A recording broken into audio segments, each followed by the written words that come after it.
that name. Yeah. I always asked for more. That's true. Charles Dickens. You know... No, all right. Just pray for him, John. And so where's the pain in your body? Well, I've managed to roll my ankles, both of them over 5 times each. I've got inflamed joints in the knees. Both the ankles? And both knees. knees. And both, do you have pain now? I learned to ignore it. But do you have pain, yes or no? Yes. And at 1 to 10, how bad is roughly the pain? It's about 7. And you sort of learn to live with it, sort of thing? Exactly. Man, just can we pray for this guy? Can we live with Yes. He's too young. If you're 110, you're too young to have pain. That's what I believe. Well, let's reach out to this young fella. And let's live God for a minute. Pray for him right now, Jesus. Set him free. God, heal his knees right now. His injuries, Jesus.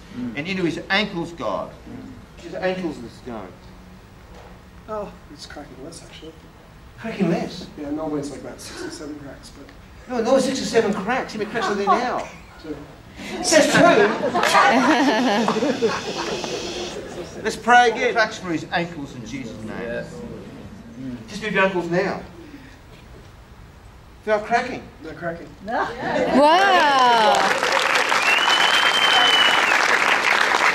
Is that amazing? Go for a walk. How does it feel to walk? Normal. No pain. No pain. And normally, so you sort of block the pain out. Exactly. But you can feel the pain was there. Yeah. And you can't feel it now. Not really. And no cracking now. No. So how long was your ankles cracking for? Probably since I was about 12. So how old are you now? 19. You got to think about this.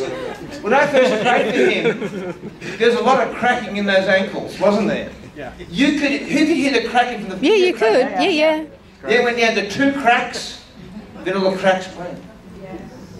Is Jesus wonderful? Yeah. Oh, bless you.